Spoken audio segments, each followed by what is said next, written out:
All right, guys, good video today. Pretty excited about this one. Today we're going to be doing all things 10 millimeter. You got me. I'm a 10 millimeter fan, as you can tell. A lot of my videos have 10 millimeter in it. But this one's going to be a little different, as we're going to be focused on different bullet types out of different barrels through ballistics gel. Going to be shooting a couple different loads, a couple different bullet weights, a pretty wide range of it. So instead of boring you through 5 shots through the chronograph and all that, we're just going to put the chrono in front of the gel blocks like we did before, and you'll know the data of that particular bullet. Maybe a high end of the average, maybe a low end. Either way, you'll know the velocity of that one.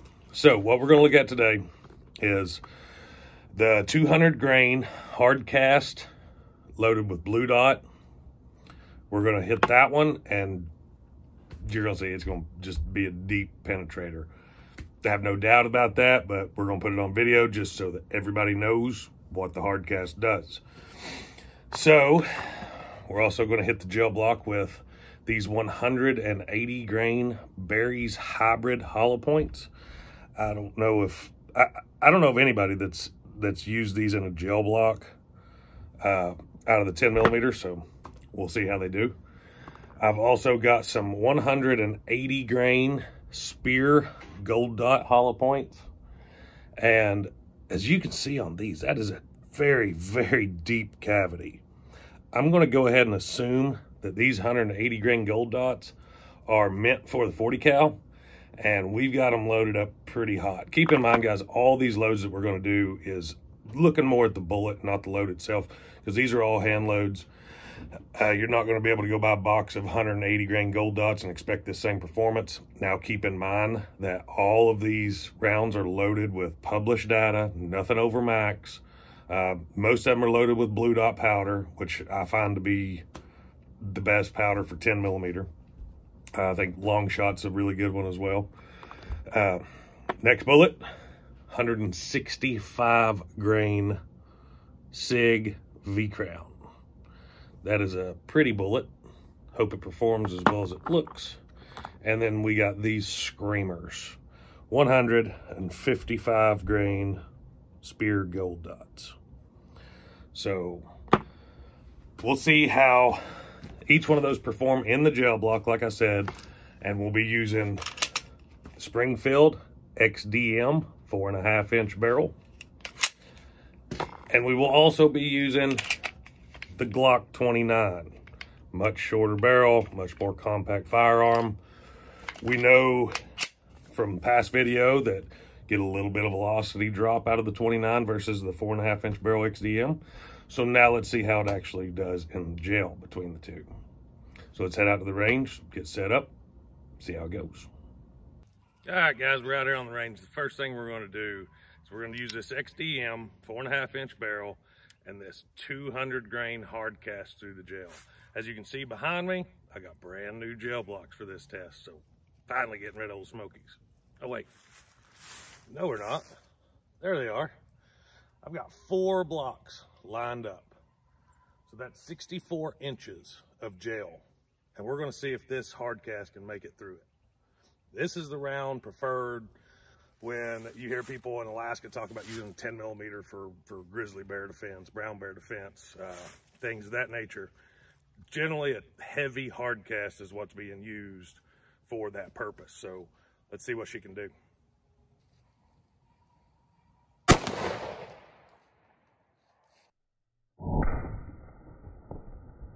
So there's the chrono for that shot.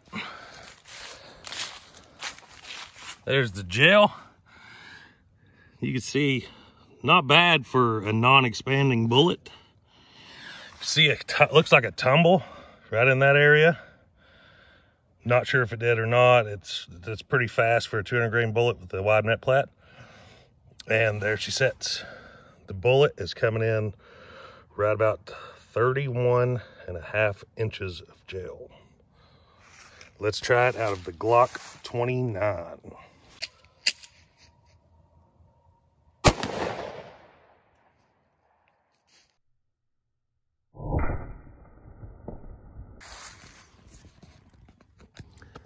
And there's our chronograph for the Glock 29 200 grain hard cast bullet.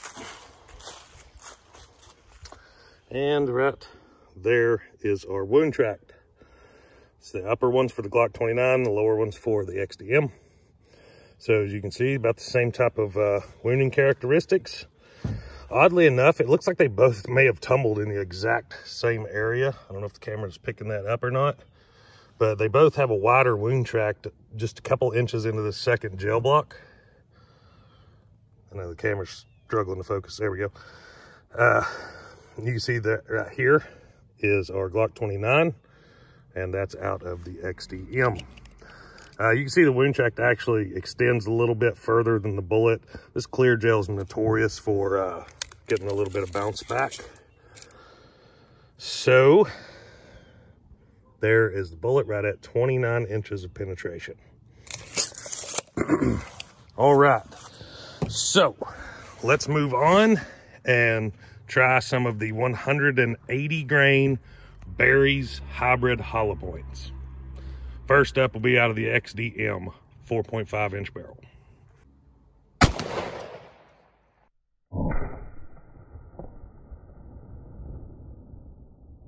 We did get expansion, it looks like. Pretty decent expansion, actually. Unfortunately, as you can see from the upper tract, that is our hybrid hollow point, and it makes a hard swooping upturn and exits the block about 2 inches into it. So let's back up and punt, try that one more time. XDM 4.5 inch barrel, 180 grain Berries hybrid hollow point again.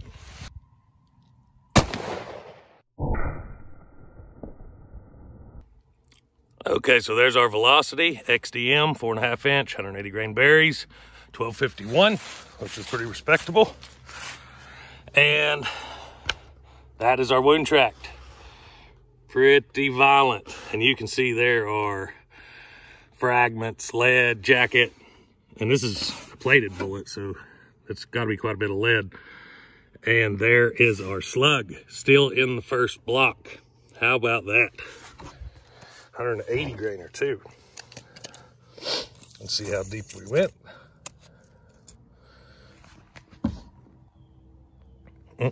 Sorry. All right, so there it is at 13.5 to our leading edge. It looks like it is pretty flat. All right, let's try that same bullet out of the Glock 29.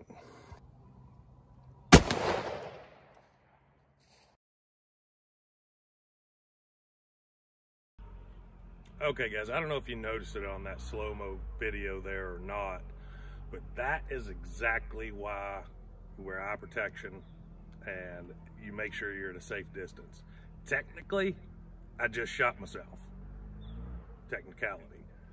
What happened is that bullet went into the gel. It was losing energy and getting close to the side of the block at the same time. Somehow it came straight backwards. I don't know if the elasticity of the block slingshot it back towards me, but the bullet actually hit me in the hat. And here it is. No expansion, nothing like that, which I'm gonna say the first one out of the XDM probably didn't expand either. It's why it went deeper and shot out the block. But that bullet just came back 180 degrees and hit the shooter in the head from this gel block. Pretty wild. I think these are now the Berries hybrid hollow points. I wouldn't consider them for any sort of defensive purposes if they're not going to expand at 10 millimeter velocities. Yeah. Either way, I'll show you the wound tract and the velocity we got out of it real quick. I just wanted to point that out. If you want to rewind and watch that slow-mo, watch for the bullet coming back. I had to watch it myself just to make sure I wasn't losing my mind, but you can actually see the bullet come flying backwards. So the 180 grain Berries hybrid hollow point, Glock 29, 1138. Entered the block here. You can see, I mean, looks about like the hard cast wound track, really. Like I said, we didn't get any expansion. And then you can see where it makes that left and comes out of the block right there. That was a very odd circumstances there. Probably could never do that again. All right, moving on. XDM, 4.5 inch barrel. We're gonna do the 165 grain V-Crown.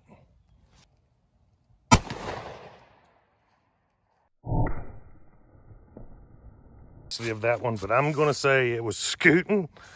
And the reason I think that is because we got 8.25 inches of penetration from that bullet. Clearly, guys, that bullet is designed for a 40 cal load, 40 cal velocities. Look at that wound tract. I mean, that's comparable to some moderate rifle rounds, but we only got 8 inches of penetration, 8.25. And you can see that bullet is just pancaked out.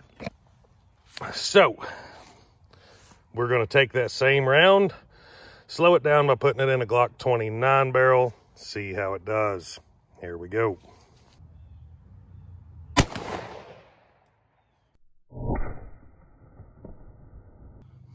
Okay, that's what the chronograph says. I don't quite believe that. I think we had another error there, because these things are flat moving to be getting that. We got 11.5 inches of penetration out of that. I mean, it is massively overexpanding. And you can see this one's right on top here. Another massive wound tract. I mean, these are almost acting like frangibles or something. I mean, clearly these bullets are made for 40 cal.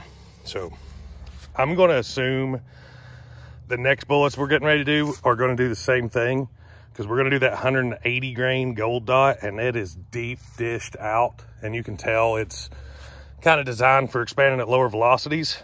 So I'm going to switch the blocks around here, and we'll grab that 180 grain gold dot, try it with the XDM. Camera on for that shot. We have the 180 grain gold dot 1224, but it wasn't much different than what we just had. A little better penetration. All right, there's our wound tract. Decent looking wound tract. You can see it there, pretty good. Comes down, there's the hard cast. This is the other bullet, or the other block. Swapped them around. And there it is, 15.5 inches of penetration. That is much better. Actually, kind of surprising me. But you can see quite a bit of expansion on that as well. Looks like it performed pretty good. The curls look like they're curling back behind the base of the bullet itself. So let's slow it down. Put that 180 grain gold dot in a Glock 29. And I'll try to remember to turn the camera on this time.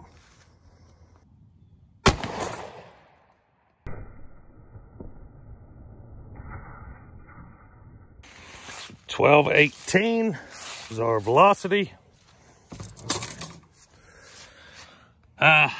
There's our bullet.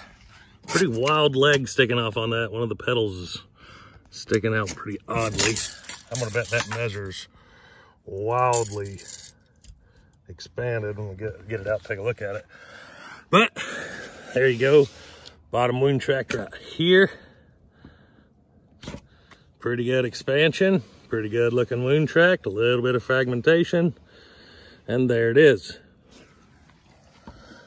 We are stopped about 11.75 inches, or 10.75 inches into the block. That's not very good. Next up, I'm gonna say these next ones are really gonna overexpand. These are gonna be 155 grain gold dots coming out of the XDM 4.5 inch barrel.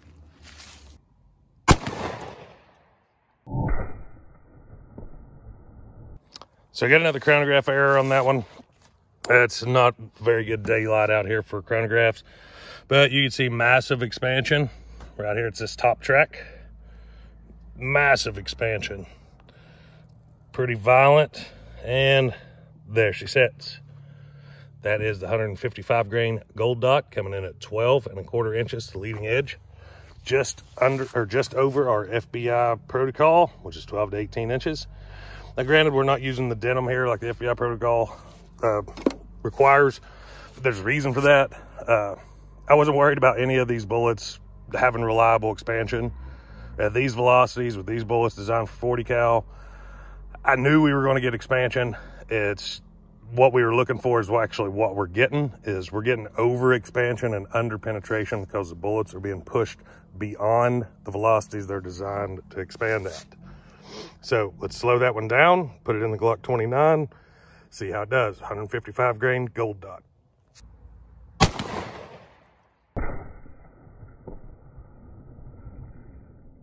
Chronograph error, I apologize for it.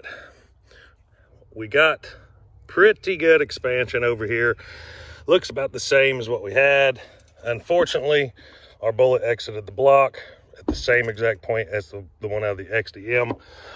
But since we caught one of the two, I'm not going to do it again.